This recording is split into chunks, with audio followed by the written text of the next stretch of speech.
Halo teman-teman, assalamualaikum warahmatullahi wabarakatuh. Siapa di sini yang sudah nunggu-nunggu video review ya, video review unit airsoft spring dari saya. Nah, ini sekarang saya mau buat video review tentang unit airsoft spring lagi ya. Silahkan komentar-komentar yang kemarin komen minta review unit airsoft spring ya. Nah, di sini saya punya unit airsoft spring Tech 9 ya. Kenapa saya nggak unboxing? Karena kemasannya cuma seperti ini aja. Bahkan BB bawaannya pun nggak ada ya. Dan berhubung ini unitnya sangat sederhana dan yang pastinya akan memakan durasi yang sangat singkat, jadi mau saya kupas tuntas aja sekalian lah, biar durasinya cukup panjang dan lebih seru lagi. Nanti kita bongkar ya. Jadi jangan kemana-mana, jangan di skip-skip, tonton dari awal sampai habis, oke? Oke, pertama-tama kita pasang dulu magasennya ya. Oke, ini kayaknya nggak butuh meteran buat ngukur unit ini ya. Saya cukup tempelin aja di ubin 40 cm ya. Ini panjangnya pas banget dengan ubin atau keramik 40 cm. Jadi bisa saya ketahui bahwa ini panjangnya 40 cm ya. Oke, selanjutnya dari mereknya ya. Ini kalau dulu ya, setahu saya ini mereknya Huanghe. Huanghe itu produkan impor dari Cina, tapi sekarang ini mereknya The Cobra ya.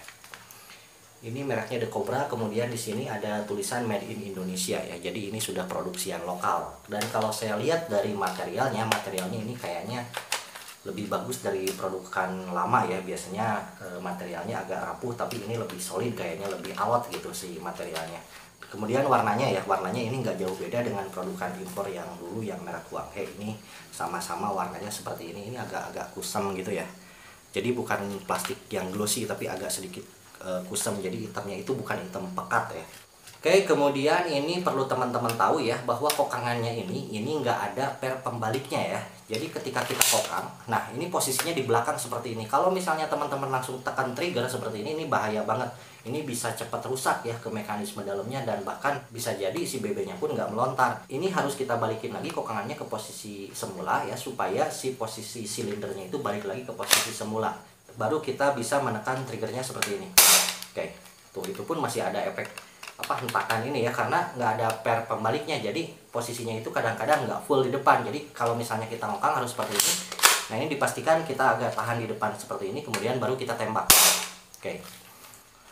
Oke, selanjutnya di kokangannya ini biasanya kalau misalnya tipe-tipe airsoft spring yang kokang samping biasanya sudah metal, tapi yang ini kokangannya itu cuman di cuman dipin aja pakai sekrup, satu sekrup. Ini material luarnya plastik dan dalamnya pun langsung nyantol ke silinder. Hanya di sekrup aja seperti ini. Kalau misalnya teman-teman pengen lebih kuat, ini saran saya ini agak sedikit dilem, kemudian kasih sedikit epoksi ya, atau plastik steel ya di dalam sini. Oke, selanjutnya di sini ada semacam kayak tombol-tombol ya, tombol-tombol safety mungkin ya. Ini safety, tapi di sini nggak ada fungsinya ini, jadi nggak ada safety-nya ya teman-teman. Kemudian lanjut ke magasen. Nah, seperti pada umumnya magasen ini adalah magasen kocok ya, atau magasen high capacity dengan sistem dikocok. Ada ruang cadangan penyimpanan BB di belakang sini yang bisa masuk otomatis ke jalur BB sini ya. Oke, kebetulan di sini saya punya BB bawaan. BB bawaan ini biasanya ya teman-teman juga tahu ya, biasa ada di unit-unit airsoft spring. Nggak ada BB bawaannya, jadi saya ambil dari unit FMG 9. Kita masukin, tutup, kemudian ditarik, dibalik, kemudian dikocok seperti ini. Kemudian kita balikin lagi pin cantolannya, ini sudah masuk beberapa butir ya. Tinggal masukin ke unitnya. Ini kebetulan saya punya cangkang rokok ya, atau bungkus rokok yang sudah habis. Oke, sorry. Nah, ini ngegantung ya. Kalau misalnya kita nggak pegang seperti ini, jadi si silindernya ini ngegantung. Jadi kompresinya kurang padat. Jadi tips dari saya seperti yang sudah tadi saya bilang, ini agak ditahan di depan begini. Jadi biar tembakannya kencang. Jadi si bungkus rokok ini nggak akan saya pegang ya. Saya simpan di sini ya, di bawah. Sorry, nggak ada yang megangin. Oke, nah, ini bolong satu sisi ya. Oke teman-teman, kita masuk ke sesi pembongkaran ya. Jadi di sini kita cuman butuh obeng ya, obeng seperti ini, obeng plus, simple ya. Setelah dikosongkan magasinnya, kemudian kita bongkar. Agak ditahan ya, agak ditahan, biar si pernya atau springnya nggak loncat. Oke, cuman 3 sekrup di sini. Kemudian tahan bagian sininya, takutnya ke sana loncat. Bagian belakang juga tahan. Oke, nah seperti ini dalamnya ya. Mungkin yang udah pernah bongkar pasti tahu ya, tapi ini untuk yang belum tahu saya jelaskan di sini mekanisme dari magazen kocok atau high capacity kocok ini. Jadi ini si ruang penyimpanan BB ya, ruang cadangan penyimpanan BB adanya di sini nih. Di bawah sini. Di bawah sini ketika kita slide buka seperti ini, nanti si BB masuk ke sini. Nah, masuk ke sini dan ketika kita tarik, kita singkirkan dulu springnya atau pernya ya. Dan ketika kita tarik seperti ini, klik, nah kemudian kita balik seperti ini, kita kocok, ini si BB masuk ke sini. Oke, si BB-nya masuk ke sini. Kemudian setelah kita buka lagi ini, kita balikin, nah si spring ini mendorong BB buat naik ke atas. Kemudian di atas ini ada semacam penahan BB ya, semacam penahan BB supaya si BB-nya itu nggak nyembur ya ketika si magazen ini di luar unit gitu. Nah ini si penahannya seperti ini. Dan ketika si magazennya ini masuk ke dalam unit, ini otomatis tertekan oleh bodi di unit ya. Jadi otomatis ini ngebuka ya. Nah otomatis ngebuka, kemudian si BB bisa masuk dengan lancar ke dalam unit ini. Lanjut kita pembongkaran unit ya. Pertama-tama yang kita buka adalah bagian depan ini ya.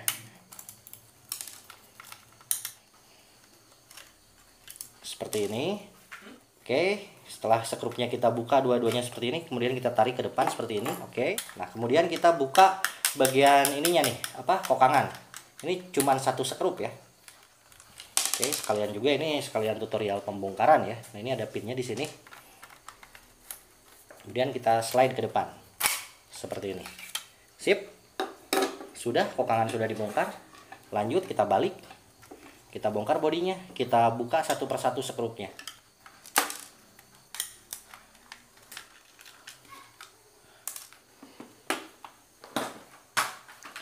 Kemudian kita butuh sedikit alat bantu ya, pisau. Kalau saya biasa pakai pisau lipat seperti ini. Tapi kalau misalnya nggak pakai ini juga bisa sih sebetulnya, pakai kuku seperti ini ya, pakai kuku seperti ini. Tapi di sini saya pakai pisau lipat seperti ini, sedikit-sedikit. Nah seperti ini ya.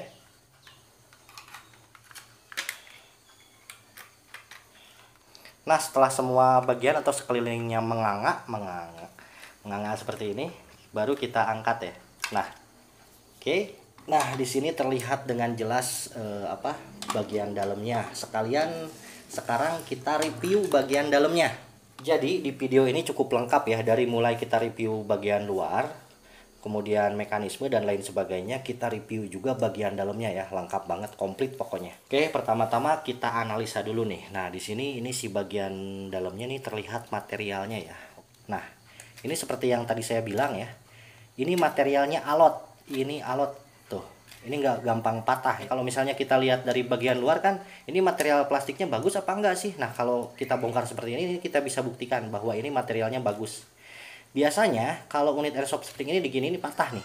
Tapi kalau ini enggak, tuh, ini lentur ya, plastiknya bagus. Oke, kesimpulan pertama setelah saya bongkar, ini plastiknya bagus. Lanjut ke mekanisme. Nah kita lihat dulu ini bagian springnya ya, bagian springnya. Oke, kita lepas spring guide-nya, kemudian kita cabut pernya. Ini kalau saya lihat dari springnya, ini springnya kurang bagus ya. Kalau misalnya saya tekan seperti ini.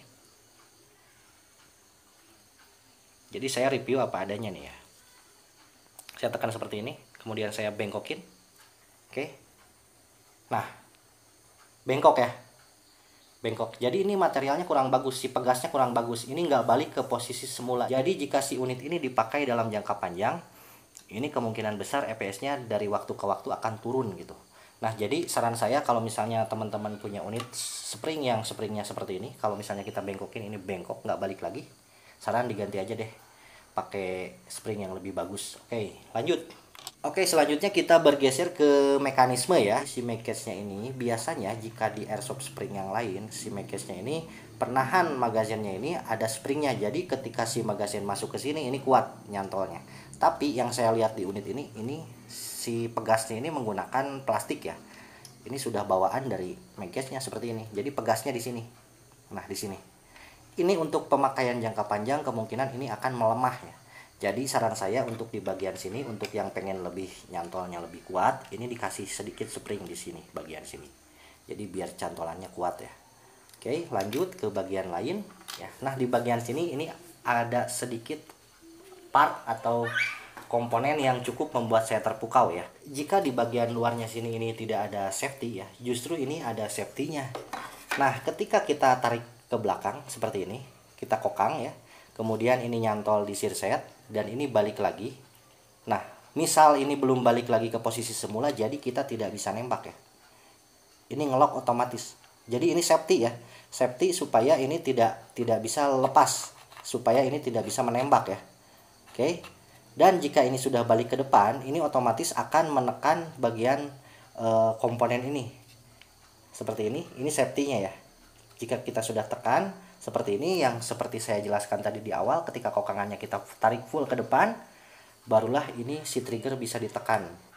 Oke, selanjutnya kita melangkah ke komponen yang lain ya. Nah, ini seperti yang sudah saya jelaskan tadi, ini si material kokangannya. Kokangannya ini masih plastik ya. Tapi saya rasa ini si plastiknya cukup tebal ya, cukup bagus. Dan ini hanya ditempelkan dengan satu buah sekrup. Alangkah baiknya jika teman-teman ini dilem aja kalau misalnya pengen lebih kuat ya di bagian sininya. Oke, selanjutnya ke piston sama silinder ya.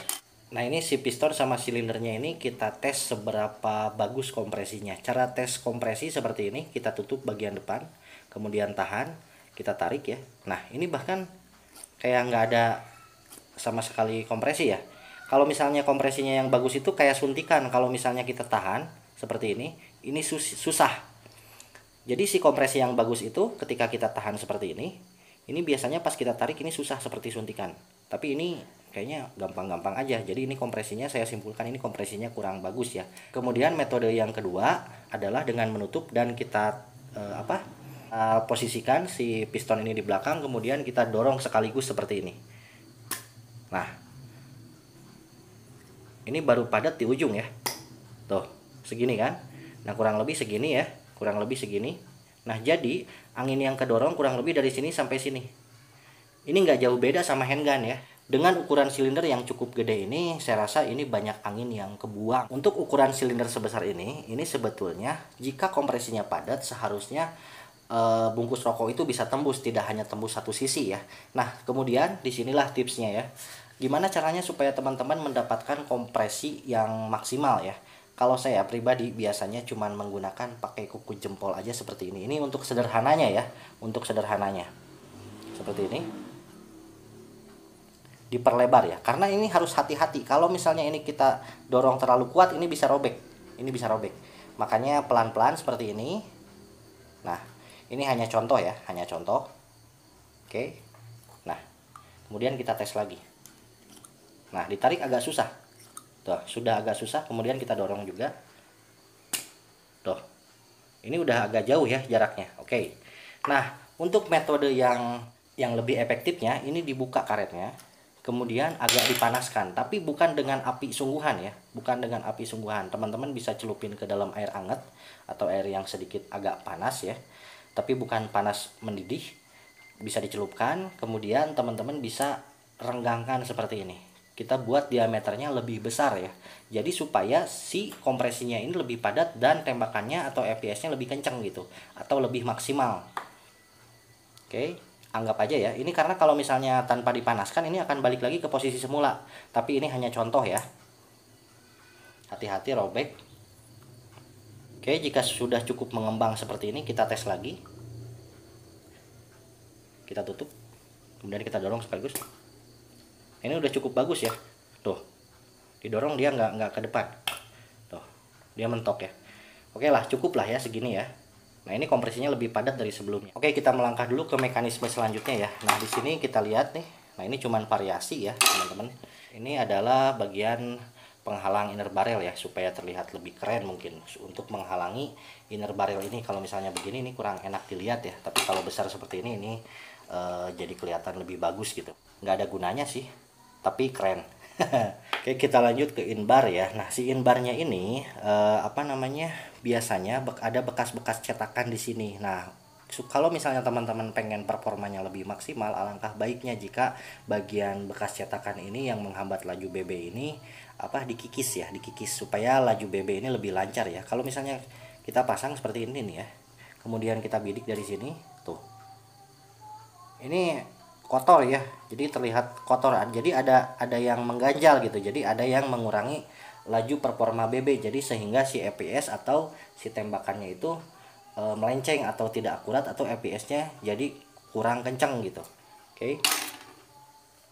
Kalau saya sih bersihin pakai pisau seperti ini ya, pelan-pelan seperti ini. Kemudian diamplas pakai amplas halus. Kebetulan di sini saya tidak punya amplasnya.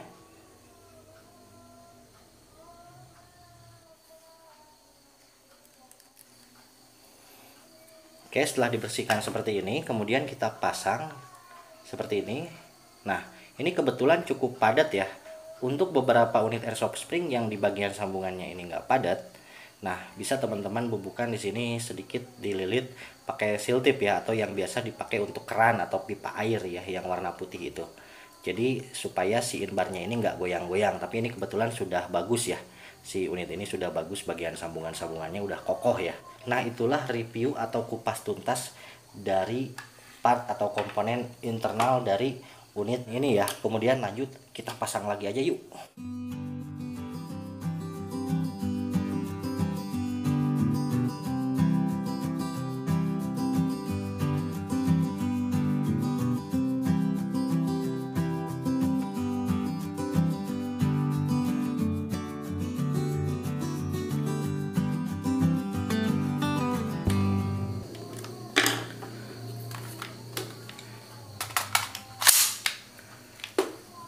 Nah, seperti itulah video review dan kupas tuntas versi saya tentang unit airsoft spring. Semoga teman-teman suka ya. Kalau yang suka silahkan langsung aja klik tombol like, jangan lupa juga klik tombol subscribe dan aktifkan tombol loncengnya. Kemudian share juga kalau misalnya teman-teman mau membagikan video ini kepada orang-orang atau kawan-kawan terdekatmu ya.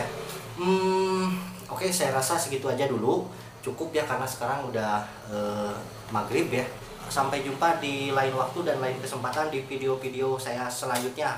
Assalamualaikum warahmatullahi wabarakatuh.